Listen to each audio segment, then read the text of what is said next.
از 1 تا 6 می سال 2023 در مرکز شهمات و مرکز کودکان و نورسان شهر دوشنبه چمپیونات جمهوری تاجیکستان اوید به شهمات جریان دارد. در این مسابقه شهمات بازان از منطقه های گوناگون جمهوری از ولایت سوخت، ختلان، ناحیه‌های تابع مرکز و شهر دوشنبه اشتراک دارند. موافق گفته‌های مسئولین چوربینی، روند مسابقه های ورزشکاران، مردان و دختران در علاقه‌داری صورت می‌گیرد. یعنی دختران در مرکز کودکان و نورسان و مردم باشند در مرکز شهمات شهر دوشنبه با هم رقابت می‌کنند. مقصد از برگزاری این شورابینی مهم ورزشی معین نمودن دسته منتخب جمهوری تاجیکستان اوید به شهمات میان مردم و بانوان تا اینکه این دسته تواند در مسابقه بین المللی اشتراک نمایند و باید گویم که غالبی مسابقه بین مردم یعنی که چمپیون جمهوری تاجیکستان در سال 2023 راحت پیدا میکند برای اشتراک در جام جهان که در ماه ایول در شهر باکو برگزار میکرد جمهوری آذربایجان و دو جای افتخاری دوم و سوم اشتراک میکنند در مرحله اولی چمپیونات جهان اوید به شهمات بین مردان و بانوان که دو جای افتخاری دوم و سوم بین مردان و غالب چمپیونات بین بانوان 3 نفر اشتراک میکنند در مرحله اول چمپیونات جهان اوید به شهمات بین مردان و بانوان که از 26 می تا 3 ایون در شهر دوشنبه برگزار می‌گردد و ما برای برگزاری این شورابینی مهمی ورزشی بین المللی نیز تیاری دیده ایستاده‌ایم و کمیته کار با جوانان ورزشی نزد حکومت جمهوری تاجیکستان ما را دستگیری کرده است. مراسم افتتاح چمپیونات تاجیکستان اوید به شهمات در صحن مرکز کودکان و نورسان شهر دوشنبه برگزار شد. با گفته مسئولین شورابینی، شهمات از ورزش ذهنی به حساب رفته سال تا سال در کشور رشد می‌کند. مسابقه‌های زیاد برگزار می‌شوند که در آن نورسان و جوانان و نماینده‌های سن و سال گوناگون اشتراک می‌نمایند. چمپیونات جمهوری تاجیکستان اوید به شهمات بین مردم و بانوان بهترین ورزشکاران شهمات بازان کشور جمع شدند. از ولایت سوخت، ولایت ختلان، از دوشنبه، از بدخشان، اون ورزشکارانی که در ولایت‌های شهرهای خودشون غالب آمده بودند. غالبان مسابقه شهری، غالبان مسابقه ولایتی، غالبان مسابقه چمپیونات سال گذشته اشتراک دارد.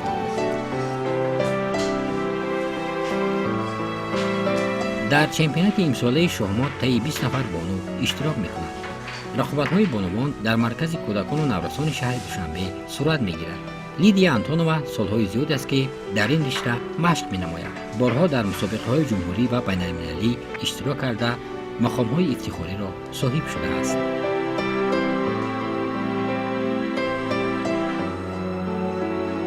Но я хочу сказать, что шахматы – это интеллект нации. Таджикский народ очень любит шахматы. Они играют и в блиц прекрасно, и в рапид, и в классические шахматы.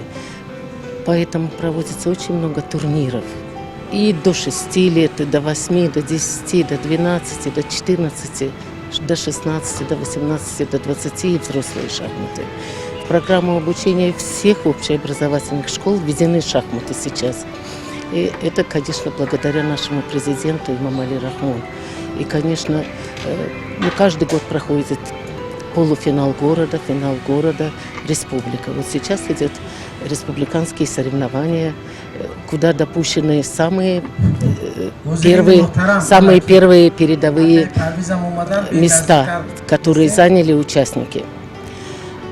Вершиной, конечно, всех соревнований – это турнир на приз президента, который начинается во всех уголках Таджикистана. И уже финал проходит в декабре в городе.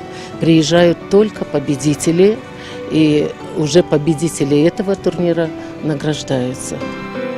مطربه حاتمی در سالهای گذشته همچون ورزشکار اشتراکی چمپیونات تاجیکستان بود.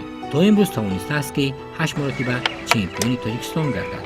امسال باشد او نه همچون ورزشکار بلکه همچون داور дар ҷараёни мусобиқаҳои бунувон иштирок дорад.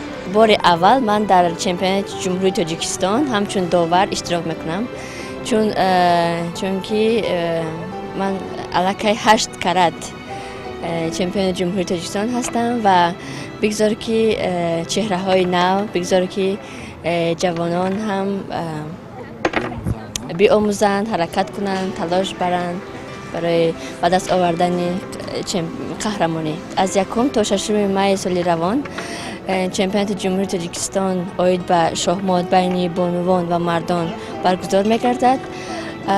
خب مقصد از برگزاری مسابقه ترغیب طرز حیات سالم و بلند برداشتن مهارت ورزشکاران و معین نمودن عضو دسته منتخب جمهوری تاجیکستان.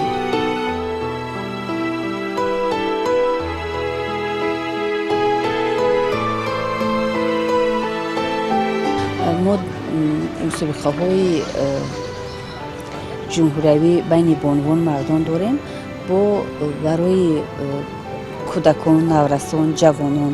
مسابقه های شهری هست، مسابقه های بلیت، رپید، مسابقه هایی که بین کارمندان و کارخانه ها، بین مؤسسه ها، بین دانشجویان. صحیح مسابقه هامون، چاره‌بینی هامون به حد زیاد است. سال تا سال با این نمودی ورزش خواهشمندان بسیار هم زیاد هست. در مسابقه ها هم میبینیم که در سطح بلند میگذرد.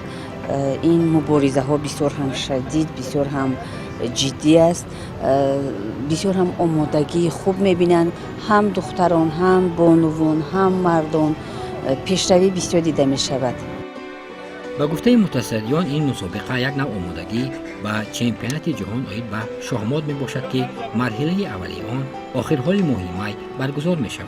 غالبان چمپیونات تاجیکستان آید به شاهمات در مرحله اول چمپیونات جهان امکان اشتراک کردن را پیدا می نماید.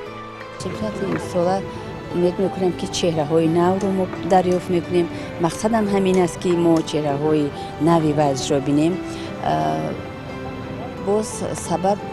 باز مقصد از گذراندن چنین مسابقه معین نمودن دسته منتخبی جمهوری تاجیکستان هست برای اشتراک کردن در مسابقه های جهانی، المپیاده ها بین المللی بیرون از جمهور، در مسابقه های آسیایی. بعد غالبان مسابقه جمهوری چمپیونات جمهوری روخت پیدا میکند اشتراک کردن جام جهان در آذربایجان میگذرد.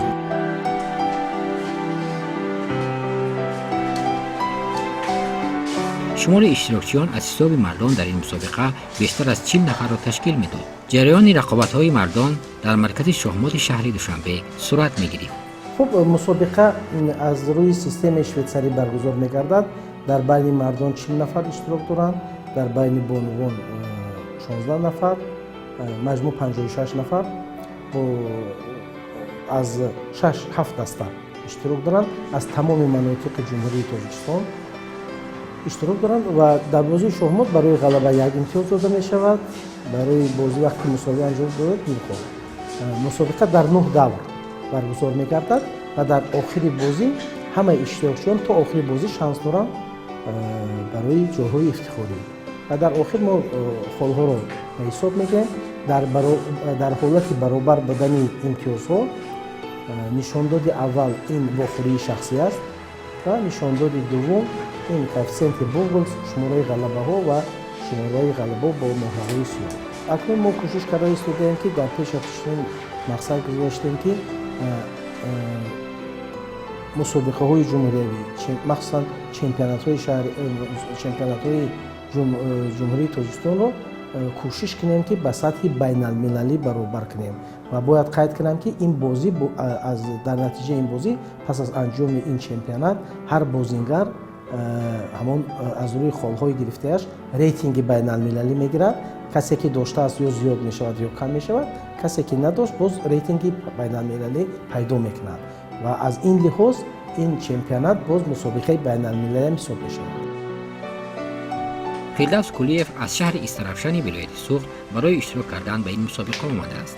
برای مدت 20 سال است که مشق شاهمات میکند. بارها در چمپیونات تاجیکستان اشتراک کرده است.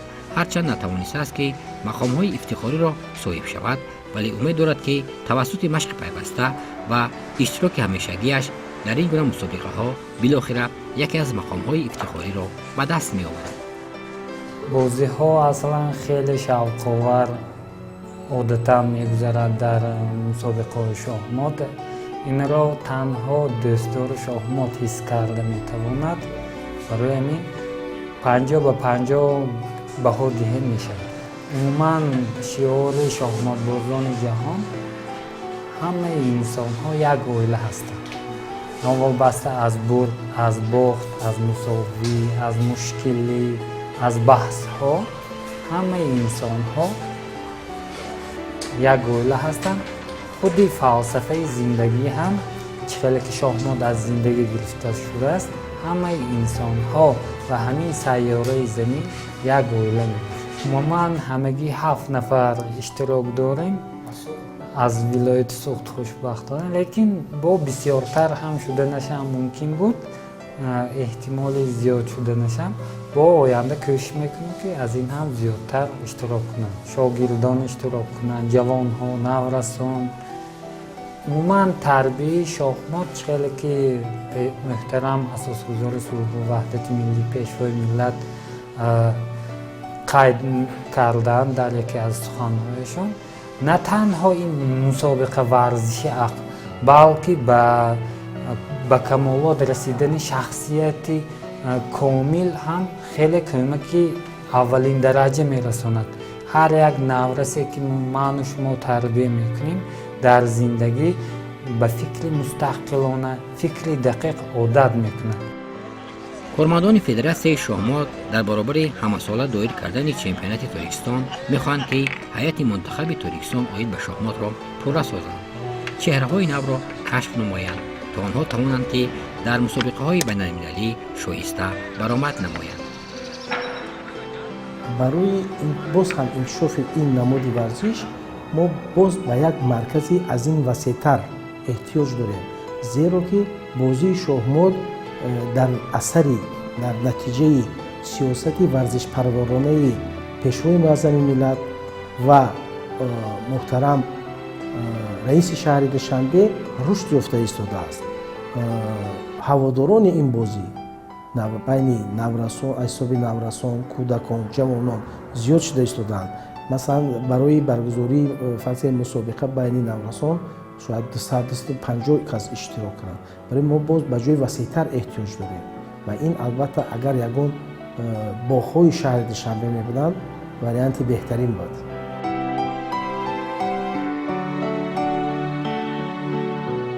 این یک نمودی هست که در حقیقت فکر میکنم که یعنی که علم هست، بعد صنعت، بعد ورزش. یعنی که ما رو با کتاب خوندن وادار میکند، ما مجبور هستیم کتاب خونیم.